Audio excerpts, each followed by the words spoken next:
Assalamualaikum. Alhamdulillah, segala puji bagi Allah yang telah memberikan kita nikmat iman, Islam, dan kesempatan untuk belajar ilmu yang sangat penting ini. Salawat serta salam semoga tercurah kepada Nabi kita Muhammad SAW, keluarga beliau, para sahabat, dan kita semua sebagai pengikutnya hingga hari kiamat. Pada kesempatan kali ini, kita akan melakukan praktek tata cara mengurus jenazah, yaitu memandikan dan mengkafani jenazah sesuai dengan tuntunan syariat Islam. Ini adalah salah satu fardu kifayah yang wajib diketahui oleh setiap muslim, agar ketika ada keluarga atau saudara kita yang meninggal, kita mampu melaksanakannya dengan benar sesuai sunnah Rasulullah SAW.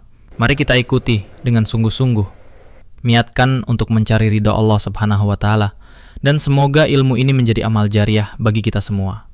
Baik, sebelum kita mulai mengurus jenazah, pastikan dulu kondisi mayatnya. Periksa apakah benar-benar sudah meninggal dengan cara mengecek denyut nadi dan dekatkan kaca ke hidung atau mulut untuk melihat ada hembusan nafas atau tidak. Selanjutnya, kita mengukur kain kafan untuk mayit. Pastikan panjang kain melebihi tinggi badan mayit, kira-kira lebih 50-60 cm, agar ada cukup lipatan di bagian kepala dan kaki. Lebarnya juga harus cukup untuk membungkus seluruh tubuh dengan rapi. Untuk mayit laki-laki, kita gunakan 3 helai kain kafan. Sedangkan untuk mayat perempuan, kita gunakan 5 helai, yaitu kain basahan, kerudung, baju, kain penutup badan, dan kain pembungkus. Jangan lupa buat 5 tali dari sisa kain, simpan di bawah kain kafan, agar memudahkan saat mengikat nanti. Dan siapkan juga pampers dari kain kafan, untuk berjaga-jaga jika ada kotoran yang masih keluar. Sebelum kita gunting baju yang melekat pada tubuh mayit, terlebih dahulu kita sampaikan dan minta izin kepada keluarga. Lalu perhatikan kondisi tubuh mayit. Jika tangan atau kakinya sulit digerakkan atau diluruskan, jangan dipaksa. Cukup gunting baju ini di tempat agar tidak menyakiti. Karena Rasulullah SAW bersabda, mematahkan tulang mayit seperti mematahkannya saat hidup. Hari Arlasin atau Sahih Abu Dawud. Selanjutnya kita siapkan 3 ember air. Ember pertama berisi air biasa untuk membersihkan kotoran. Ember kedua untuk air wudhu, dan ember ketiga adalah air untuk memandikan. Bisa ditambahkan daun bidara atau kapur barus sesuai sunnah.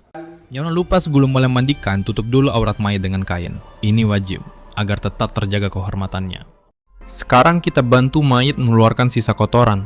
Tekan perutnya secara perlahan sambil mengalirkan air. Lalu cek bagian dubur dengan lap atau kain penutup. Lakukan sampai 3 kali, atau sampai yakin bersih. Ingat, jangan memaksakan. Cukup keluarkan apa yang bisa keluar secara alami, dan lakukan tanpa melihat aurat mayat secara langsung. Sebelum memulai memandikan, periksa kuku tangan, kuku kaki, dan kumis mayat. Jika terlalu panjang, potong secukupnya agar bersih. Tapi ingat, jenggot tidak boleh dipotong, karena itu termasuk bagian dari sunnah fitrah. Kita mulai wudhu jenazah dengan mencuci kedua pergelangan tangan, lalu lanjut ke mulut dan hidung. Cukup diusap dari luar sebagai isyarat, jangan sampai air masuk. Setelah itu, basuh wajah, lalu kedua tangan sampai siku. Usap kepala, dan terakhir, basuh kedua kaki hingga mata kaki. Semua dilakukan dengan lembut dan penuh kehati-hatian.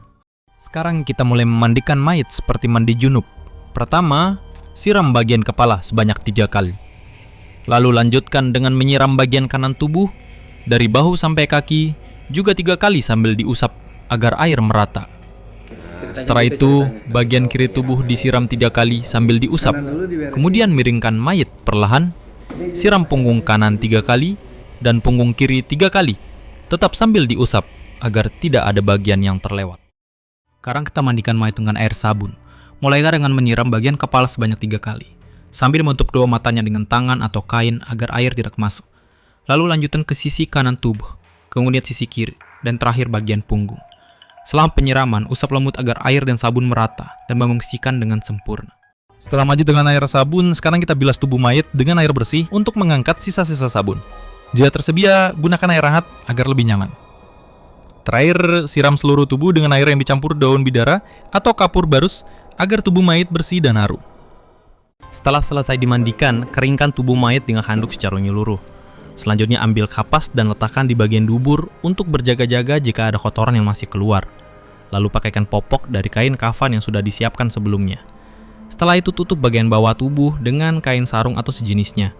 Terakhir tarik kain penutup aurat dari bawah ke arah dalam, agar aurat mayit tetap tertutup dan tidak terlihat. Setelah kain kafan dibentangkan dan tali diletakkan di bawahnya, sekarang kita angkat jenazah dengan hati-hati.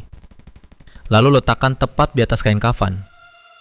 Pastikan posisi tubuh lurus dan menghadap kiblat. Taburkan sedikit kapur barus atau wangian di bagian-bagian lipatan tubuh seperti kening, dada, dan persendian. Setelah itu, kita mulai melipat kain kafan, sisi kanan lebih dulu, lalu sisi kiri, satu per satu hingga seluruh tubuh tertutup rapi. Terakhir, ikat dengan 5 tali yang telah disiapkan. Jangan terlalu kencang dan jangan terlalu longgar. Baik, proses mengkafani jenazah telah selesai. Sebagai pengingat, dalam mengurus jenazah ada beberapa adab yang wajib dijaga. Pertama, jangan membuka aurat mayat lebih dari yang diperlukan. Kedua, jangan mempermainkan tubuh jenazah atau tertawa-tawa saat proses. Ketiga, apapun yang terlihat atau tercium selama proses tidak boleh disebarkan. Tutuplah aibnya. Keempat, perlakukan jenazah dengan lembut, seakan-akan dia masih hidup. Semua ini bagian dari penghormatan terakhir kita sebagai sesama muslim. Semoga video ini menjadi ilmu yang bermanfaat bagi kita semua. Barakallahu fikum. Wassalamualaikum warahmatullahi wabarakatuh.